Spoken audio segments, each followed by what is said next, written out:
पीक विमा हा एक धंदा झालेला आहे त्यांचा, कंपन्यांचा, आणि याचा सुद्धा जबाबदार कंपन्यांना एकदा मागे आम्ही विचारला होता, तसं आम्हाला विचारावं लागेल, कारण त्यांनी निकष बदललेले आहेत. मग पीक विमा नाही तर कामाला कधी येणार? मग फक्त पैसे तुम्ही गोळा करताय, सरकारकडनं पण करताय, म्हणजे 1 रुपयात पीक विमा, म्हणजे बाकीचे सरकारने म्हणजे जनतेचाच पैसा त्यांना दिलेला आहे. PM केअर फंडाला महाराष्ट्रातल्या उद्योगपतींकडनं आणि सगळ्यांकडनं, तेव्हा भाजपच्या आमदार खासदारांनी सुद्धा PM केअर फंडला मदत केली होती. साधारणतः 2.5 लाख कोटी होती. मग त्यातले 25,000 कोटी, 50,000 कोटी आज जर दिले तर माझ्या महाराष्ट्रातला शेतकरी कर्जमुक्त होतोय. मराठवाड्यातल्या आपत्तीग्रस्त भागामध्ये मी असं म्हणेन धावती भेट देतोय. माझ्यासोबत माझे सर्व शिवसेनेचे सहकारी तर आहेतच, आणि आपणही माझ्यासोबत आहात. आपल्या माध्यमातून या संकटाची भीषणता ही सर्वांना कळलेली आहेच. आज मी मुद्दामून मराठवाड्यातल्या जनतेला आणि शेतकऱ्यांना एक दिलासा द्यायला आलेलो आहे. जसं मुख्यमंत्री म्हणाले की याच्यात राजकारण आणू नये, मला याच्यामध्ये राजकारण आणायचं नाही आहे किंवा मी आणू इच्छित नाही. मात्र त्याच बरोबरीने जर का सरकारकडनं होणारी मदत ही तुटपुंजी असेल तर ती सुद्धा स्वीकारता येणार नाही. स्वीकारता येणार नाही म्हणजे तो जो काही आकडा आहे तो मान्य करता येणार नाही. सर्वसाधारण आपण जर का पाहिलं तर या प्रकारचं संकट बऱ्याच वर्षांनंतर काही शेतकरी तर म्हणाले की त्यांच्या आयुष्यात पहिल्या प्रथमच एवढं भीषण संकट मराठवाड्यावरती कोसळलेलं आहे. जमिनीच्या जमिनी खरडून गेलेल्या आहेत, पिकं उद्ध्वस्त झालेली आहेत, पिकं सडून गेलेली आहेत, घरदारं वाहून गेलेली आहेत, गुरंढोरं सुद्धा वाहून गेलेली आहेत, शेळ्या मेंढ्या वाहून गेलेल्या आहेत. एकूणच नुसतं शेतीच नाही तर इथल्या शेतकऱ्यांचं आणि आजूबाजूला राहणाऱ्या नागरिकांचं आयुष्य वाहून गेलेलं आहे. सरकारने जी काही मदत देऊ केलेली आहे ती फारच तुटपुंजी आहे. म्हणजे जर का आपण हिशोब मांडला तर साधारणतः प्रत्येक हेक्टरी किती येते किंवा एकरी 3 ते 4 हजार येतात, 3.5-4 हजार. आत्ताच जर का जे झालेलं नुकसान आहे त्याची साफसफाई करायला गेलं तरी त्याच्या दुपटीने खर्च येणार आहे. म्हणजे ही एक प्रकारे शेतकऱ्यांची सरकार थट्टा करते. आपल्या बाजूचं जे राज्य आहे म्हणजे पंजाब, त्या पंजाबमध्ये सुद्धा गेल्या काही दिवसांपूर्वी असंच संकट आलं आणि तिथल्या आप सरकारने जी मदत तिथल्या शेतकऱ्यांना दिलेली आहे, जाहीर केलेली आहे, आणि ती कालबद्ध मर्यादेमध्ये जाहीर केलेली आहे, ती जवळपास हेक्टरी 50,000 रुपये. पंजाबसारखं राज्य जर एका हेक्टरला 50,000 रुपये देऊ शकत असेल तर महाराष्ट्राने द्यायला काहीच हरकत नाही आहे. परत एकदा सांगतो की आम्हाला याच्यात राजकारण आणायचं नाही, पण मी येताना गाडीमध्ये मोबाईलवरती तुमच्या चॅनलच्या काही बातम्या पाहिल्या. त्याच्यात आपले उपमुख्यमंत्री अजित पवार म्हणाले की आम्ही लाडक्या बहिणींवरती 45,000 कोटी रुपये खर्च करतोच आहोत ना. ही मस्ती आहे. 45,000 कोटी वर्षाला तुम्ही जर का खर्च करत असाल, त्यातले घोटाळे आता एक बाहेर येतात, तो एक भाग वेगळा झाला, पण लाडक्या बहीण योजनेतून जे 1,500 रुपये त्या बहिणीच्या घरी दिले जात आहेत, त्या बहिणीचं घर आजच्या या परिस्थितीत 1,500 रुपयाने सावरलं जाणार आहे का? त्याचं उत्तर सुद्धा उपमुख्यमंत्र्यांनी द्यायला पाहिजे. मुलांची शिक्षणाची सगळी वाट लागलेली आहेत. घरदारांबरोबर दप्तरं, पुस्तकं, वह्या वाहून गेलेल्या आहेत आणि त्याच्यात भरीस भर म्हणून पीक विम्याची तर वाईटच परिस्थिती आहे. तो तर एक घोटाळाच आहे. बँकांच्या नोटिसा आता शेतकऱ्यांना यायला लागलेल्या आहेत. मी सर्व शिवसैनिकांना तर सांगितलंच आहे आणि शेतकऱ्यांनाही सांगतोय की तुमच्याकडे येणाऱ्या बँकांच्या नोटिसी एकत्र करा आणि आपल्या नजीकच्या शिवसेने शाखेत नेऊन द्या. त्याचं पुढे काय करायचं ते आम्ही बघतो. ज्या शेतकऱ्यांशी मी बोललो त्यांची मागणी ही आम्ही लावून धरणार आहोत. त्यांचं म्हणणं, साहेब तुम्ही जशी कर्जमुक्ती केली होती, अर्थात एखाद्या केलेल्या गोष्टीची जाहिरात करणं हा काही माझा स्वभाव नाही, पण अजूनही शेतकरी ती कर्जमुक्ती विसरलेली नाहीत. तशीच कर्जमुक्तीची आत्ता गरज आहे आणि यावेळेला तर शेतकरी म्हणतात की सरसकट कर्जमुक्त आम्हाला करा, कर्ज माफ करा. मुख्यमंत्री जे वारंवार सांगतात की आम्ही योग्य वेळी करू, योग्य म्हणजे तुम्ही निवडणुका आल्यानंतर जसं 2019ला निवडणुकीच्या तोंडावर कर्जमुक्ती किंवा कर्जमाफी जाहीर केली आणि त्याच्यात सुद्धा एवढ्या अटीतटी टाकल्या होत्या की शेतकरी म्हणाला याच्यापेक्षा मी एक वेळ पाहिजे तर गळफास लावून घेतो पण तुमची कर्जमाफी नको. शेतकऱ्यांना आज मी सांगतो की एकतर आत्महत्येचा विचारही मनात आणू नका, आम्ही तुमच्या सोबत आहोत. पण मुख्यमंत्र्यांना विचारतोय की तुमची योग्य वेळ ही काय तुम्ही पंचांग बघून सांगणार आहात की कधी योग्य वेळ आहे, मुहूर्त काढून सांगणार आहेत का? शेतकऱ्याला कर्जमुक्त तर केलं पाहिजे. सरसकट कर्जमुक्तीची मागणी आम्ही शेतकऱ्यांच्या वतीने करतो आहोत आणि ती जर का सरकारने मागणी मान्य केली नाही तर शेतकऱ्यांच्या बरोबरीने शिवसेना रस्त्यावरती उतरल्याशिवाय राहणार नाही, हा इशारा सुद्धा आम्ही सरकारला देतो आहोत. त्याचबरोबरीने कर्जमुक्ती झाली आणि मग मदतीचं काय? मदत जशी पंजाब सरकारने केलेली आहे की हेक्टरी 50,000 रुपये ही सगळ्या शेतकऱ्यांची मागणी आहे. आता कोणीतरी म्हणेल एवढे पैसे आणायचे कुठून?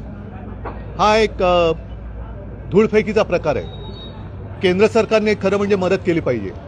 जसं मी आता आणखीन एक बातमी वाचली की बिहारमध्ये आता निवडणुका येत आहेत आणि बिहार निवडणुकीच्या तोंडावर माननीय पंतप्रधान महोदयांनी तिथल्या महिलांच्या खात्यात 10,000 रुपये टाकलेले आहेत. स्वतःहून जवळपास 75 लाख महिलांच्या खात्यात हे पंतप्रधानांनी बिहारमधल्या निवडणुका डोळ्यासमोर ठेवून त्यांच्या खात्यात टाकल्या, अशा प्रकारची ती बातमी आहे. मग मी पंतप्रधानांना सांगतोय की तुम्ही सुद्धा एकतर आमच्या महाराष्ट्रातल्या शेतकऱ्यांचं कर्ज मुक्त करण्याची जबाबदारी घ्या. किती पैसे द्यायचे, कुठून पैसे द्यायचे आपण सगळे विसरला असाल, म्हणून आठवण करून देतो की जेव्हा करोनाचं संकट आलं होतं तेव्हा पीएम केअर फंड नावाचा एक फंड हा निर्माण केला गेला, ज्याचा मायबाप कोण हे अजून कळलेलं नाही. त्याची माहितीच्या अधिकारात मिळत नाही, मागितली तरी मिळत नाही, सगळं काही गुप्त आहे. पण कानावर आलं होतं की करोनाच्या काळात लाखो कोटी रुपये पीएम केअर फंडामध्ये हे गोळा केले गेले. पंतप्रधानांना सांगतो की पीएम केअर फंड आता वापरा, नाहीतर कोणाची केअर घेताय तुम्ही? पीएम केअर फंडातून माझ्या शेतकऱ्यांना कर्जमुक्त करा, नाहीतर शेतकऱ्याला पर हेक्टरी 50,000 रुपये द्या. ह्या सगळ्या गोष्टी ज्या आहेत ह्या पंतप्रधानांनी एक विश्वगुरू म्हणून आपल्या शेतकऱ्यांची काळजी घ्यायला त्यांना काही हरकत नाहीये. म्हणून ही काही जबाबदारी हे पंतप्रधानांनी घ्यायला पाहिजे. परत सांगतो, पीएम केअर फंडातून भरघोस मदत म्हणजे शेतकऱ्यांना ते कर्जमुक्त करू शकतात, एवढे पैसे त्यांच्याकडे त्या पीएम केअर फंडामध्ये आहेत. जर पीएम केअर फंड आत्ता वापरणार नसाल, मुख्यमंत्र्यांची योग्य वेळ आत्ता येणार नसेल तर योग्य वेळ येणार कधी आणि पीएम कोणाची केअर घेत आहेत हे सुद्धा आम्हाला कळू द्या. तर या सगळ्या आमच्या मागण्या आहेत. टप्प्याटप्प्याने आम्ही या गोष्टी आणखीन स्पष्टतेने बोलत जाऊ. आजपर्यंत यापूर्वी ज्या काही घोषणा केल्या होत्या त्या अवेळी पाऊस झालेल्या, अतिवृष्टी, पूर या सगळ्या 2023 पासून आहेत आणि मंजुरी ही जवळपास 14,000 कोटी म्हणजे 13,819 कोटीची झालेली आहे.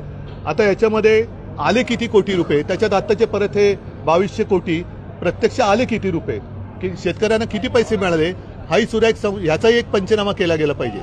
म्हणून मला परत एकदा मुख्यमंत्र्यांना सांगायचं आहे की आम्ही राजकारण आणत नाही, तुम्ही आणू नका.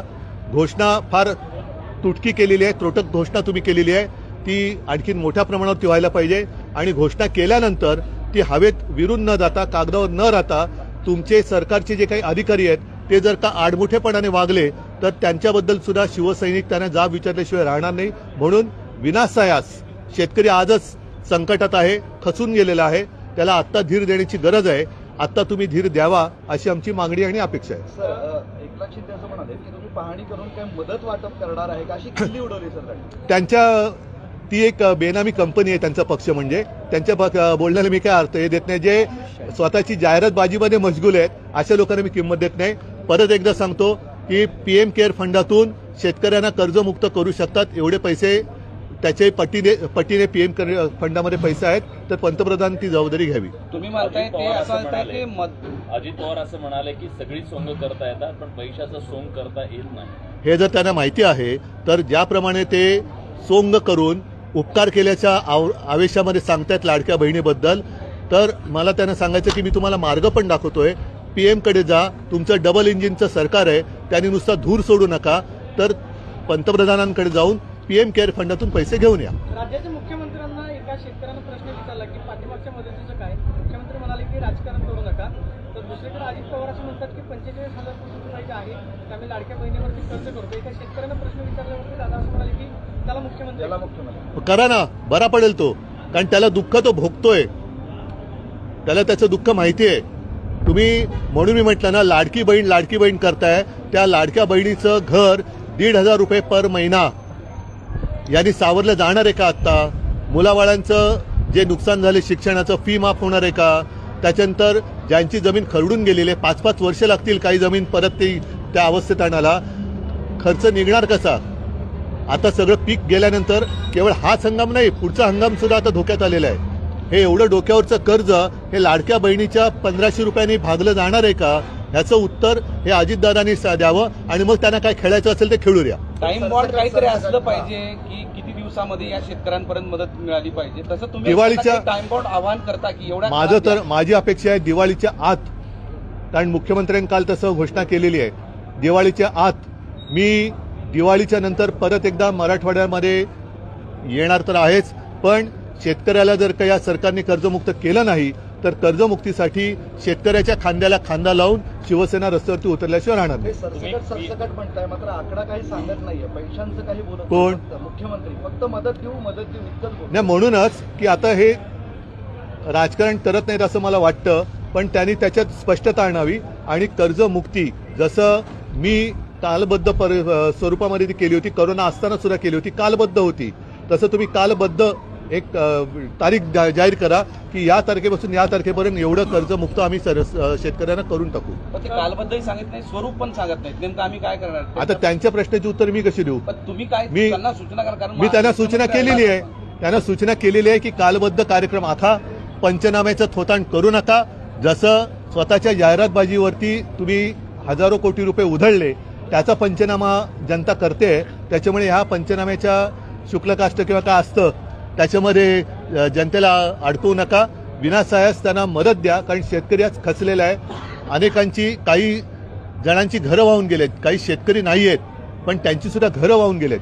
मग प्रधानमंत्री आवास योजना जी काय आहे त्याचा आभास न आणता तुम्ही त्यांना आता घरं बांधून का देत? पंजाबचं सरकार घरं बांधून देते. तर पीएम केअर मधून पैसे द्या असं म्हणालात, याचा अर्थ तुम्हाला असं म्हणायचं आहे का की याला राष्ट्रीय आपत्ती म्हणून घोषित करा? का महाराष्ट्र राष्ट्रात येत नाही? पंजाब राष्ट्रात येत नाही? राष्ट्र म्हणजे काय, फक्त गुजरात आहे? ही आपत्ती जर महाराष्ट्रातल्या शेतकऱ्याचं धान्य संपूर्ण देशात जात असेल तरी राष्ट्रीय आपत्ती का नसावी? हा ओला दुष्काळ आहे की टंचाई आहे? मुख्यमंत्री म्हणतात की हे टंचाई आहे. त्यांच्या जाऊ द्या, मी आता काही शब्द वापरत नाही, त्यांच्या ह्याचा दुष्काळ असेल तो, पण काय असेल त्याला काय शब्द लावायचं लावा, पण पहिली शेतकऱ्याला मदत करा. ओला दुष्काळ हा बोली भाषेतला शब्द आहे असं म्हणतात. आपण मुख्यमंत्री होता, हो ना? उद्योगपतींकडून हा, नाही, आता संजय राऊत यांनी जी माहिती दिली की त्यावेळेला पीएम केअर फंडाला महाराष्ट्रातल्या उद्योगपतींकडनं आणि सगळ्यांकडनं, तेव्हा भाजपच्या आमदार खासदारांनी सुद्धा पीएम केअर फंडला मदत केली होती, साधारणतः 2.5 लाख कोटी होती. मग त्यातले 25,000 कोटी, 50,000 कोटी आज जर दिले तर माझ्या महाराष्ट्रातला शेतकरी कर्जमुक्त होतोय. तर पीएम केअर फंडाचा पैसा वापरा आणि माझ्या शेतकऱ्याला कर्जमुक्त करा. हेक्टरी 50,000 रुपये त्याला द्या. मी मार्ग दाखवतोय त्यांना, म्हणजे मी फिगर आहे ते बदलले गेले. स्थानिक आपत्ती जी आहे ती वगळली गेली, काही कंपनीच्या फायद्यासाठी चालले का? नक्कीच आहे. पीक विमा हा एक धंदा झालेला आहे त्यांचा, कंपन्यांचा, आणि याचा सुद्धा जबाबदार कंपन्यांना एकदा मागे आम्ही विचारला होता, तसं आम्हाला विचारावं लागेल, कारण त्यांनी निकष बदललेले आहेत. मग पीक विमा नाही तर कामाला कधी येणार? मग फक्त पैसे तुम्ही गोळा करताय, सरकारकडनं पण करताय, म्हणजे 1 रुपयात पीक विमा, म्हणजे बाकीचे सरकारने म्हणजे जनतेचाच पैसा त्यांना दिलेला आहे. सर, राज्यानं सरसकट कर्जमाफी केली नाही तर तुम्ही केंद्राशी सुद्धा बोलणार? मी आता जे बोलायचं ते बोलले ते केंद्र ऐकेल ना.